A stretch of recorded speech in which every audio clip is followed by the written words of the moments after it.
Hello everyone, welcome back to my channel. आज मैं आपके साथ माफिया हस्बैंड का नेक्स्ट पार्ट शुरू करती हूँ। तो चलिए, पिछले पार्ट में हमने देखा था वांग जी के ऑर्डर सुनकर दो गार्ड्स आगे आए और विंग को दोनों तरफ से पकड़ लिया। विंग चिल्लाने लगा पर विंग की बात सुनने वाला वहाँ कोई नहीं था। तभी वांग जी को कुछ याद आया और उन गार्ड्स से कहा रुको, और वो गार्ड्स रुक गए। वांग जी ने आगे आते हुए कहा, इसे मेरे कमरे में नहीं बल्कि दूसरे कमरे में लेके जाना। ओके बॉस, कहकर वो दोनों गार्ड्स विंग के दोनों तरफ से लेकर चले गए। दूसरी तरफ मिस्टर सैमयान और मैडम यू, जैंग चैंग और यानली विंग को ढूंढ ढूंढ कर थक गए।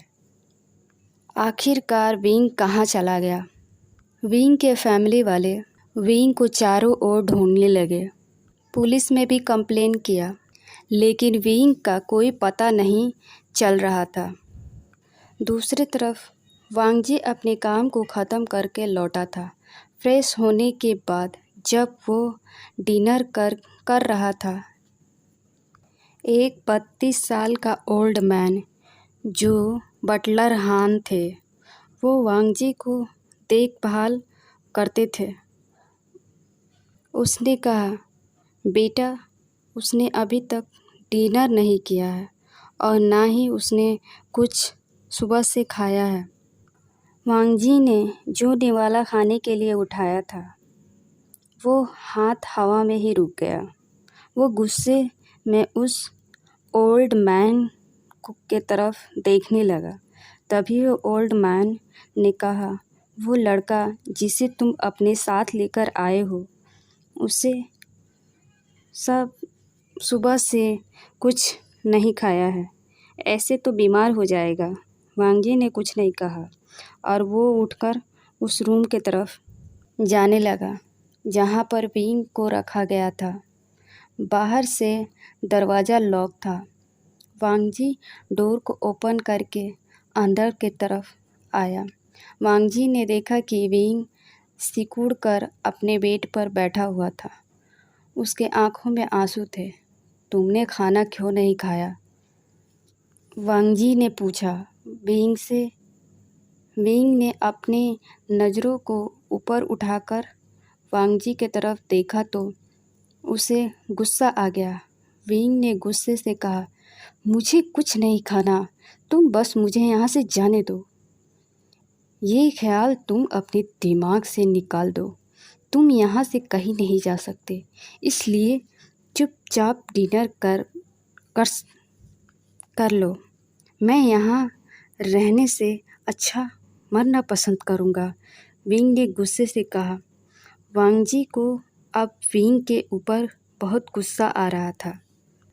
आज तक वांग जी ने किसी की भी इतने नखरे नहीं सहे थे। वांग जी का मन कर रहा था कि विंग को अभी जान से मार दे, लेकिन दिल तैयार नहीं था। वांग जी ने विंग की बात को कोई जवाब नहीं दिया और वो वहाँ से चला गया। अब वांग जी को विंग के लिए बिल्कुल बुरा नहीं लग रहा था। वो नीचे गया और खाना खाने लगा। बेटा, वो नहीं आया? बटलर हान ने कहा। वांग जी से पूछा, उसे जब भूख लगेगा तब खा लेगा, वांग जी ने गुस्से से कहा। वांग जी ने अपने खाने को ख़त्म किया और अपने रूम में चला गया। बटलर हान परेशान वहीं खड़े रहे।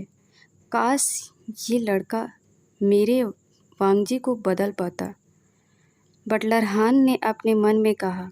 जब उन्होंने देखा था वांग जी की किसी बॉय को अपने होम लेकर आया है, तो बटलर हान मन में एक उम्मीद जग गई।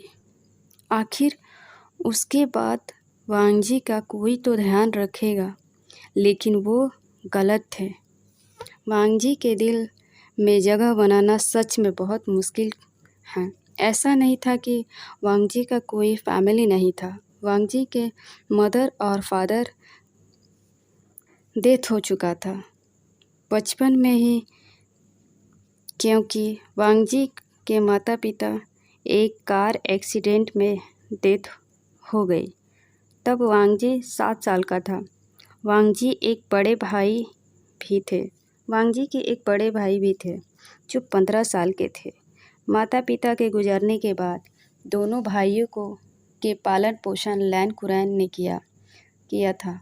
उन्होंने कभी शादी नहीं की क्योंकि दोनों को वो अकेला नहीं छोड़ना चाहते थे। वांगजी जैसा बड़ा होता गया वो अपने फैमिली से दूर होता गया।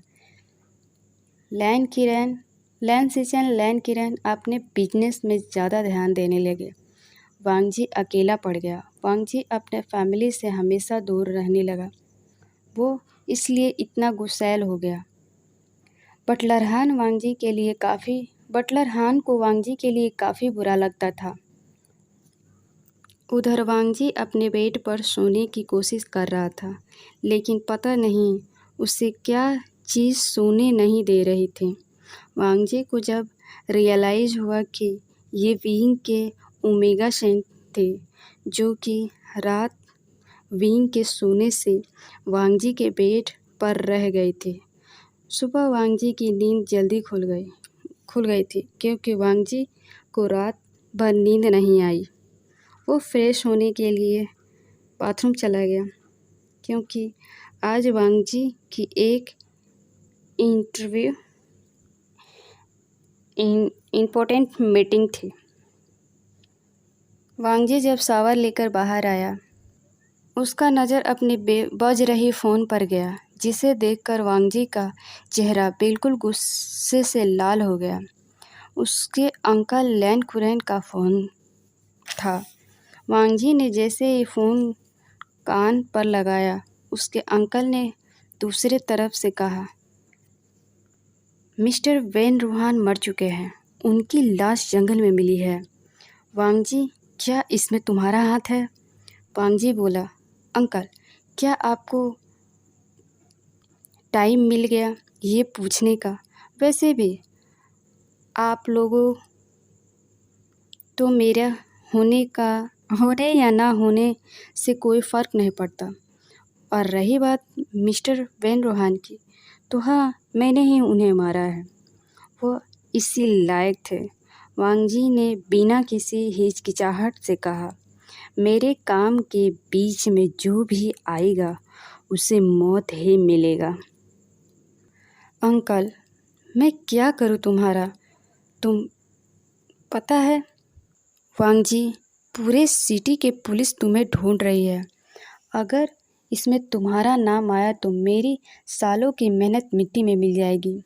वांगजी, आप चिंता मत कीजिए अंकल, पुलिस मुझ तक कभी नहीं पहुंच पाएगी। इतना बोलकर वांगजी ने बिना कुछ सुने फ़ोन काट दिया और जाकर एक तस्वीर के सामने खड़ा हो गया। वांगजी और उसकी मॉम डैड, ब्रदर्स और अंकल थे। ये एक फैमिली फ़ोटो थी। उस फोटो को देखकर वांगजी की आंखों में आंसू आ गए। वांगजी आंखों में आंसू लिए फ़ोटो से बात करने लगा। वांगजी, आप सब बचपन से मुझे ध्यान देते तो शायद मैं आज एक माफिया नहीं बनता और ना ही मैं एक क्रिमिनल बनता। मेरे पास भी दिल होता जो अब पत्थर बन चुका है। आप लोगों ने अपने बिजनेस को ग्रोथ करने के लिए चक्कर में आप लोग मुझे भूल गए। मॉम डैड, आप दोनों मुझे क्यों छोड़कर चले गए? देखिए ना, आप लोगों को छोड़ने के बाद मैं कैसा बन गया हूँ। मैं एक क्रिमिनल बन गया हूँ। मैं एक माफिया हूँ जो मेरी फैमिली कभी बनना नहीं चाहती थी कि मैं माफिया वर्ल्ड में जाऊँ। मॉम, आपके जाने के बाद मुझे सब भूल गए। सबने अपने बिजनेस पे ध्यान देने लगे। भाई या फिर अंकल, मुझसे कोई प्यार नहीं करता। मैं अकेला हो गया मॉम, मैं अकेला हो गया। वांगजी गुस्से में दीवार पर एक पंच लगा दिया। उस वक्त वांगजी की आंखों में खून उतर रहा था। वांग जी को इस तरह देखकर कोई भी डर जाता। शायद वांग जी का दुख इतना बड़ा था, उसके पास फैमिली थी फिर भी वो अकेला था। वांग जी के भले ही मॉम डैड नहीं थे, पर अंकल और ब्रदर्स ये तो थे ना। ये इन्हें क्यों नहीं ध्यान दिया, क्यों नहीं वांग जी को अपने पास रखा। वो बिजनेस को लेकर वांग जी से दूर होते गए। वांग जी को ऐसा लगता था कि लैन किरैन और उसके ब्रदर कभी उससे प्यार नहीं करते, वो अपने बिजनेस से प्यार करते हैं। वांग जी को अपने फैमिली की कमी अंदर अंदर ही मार रहा था। वो उसे खा रहा था।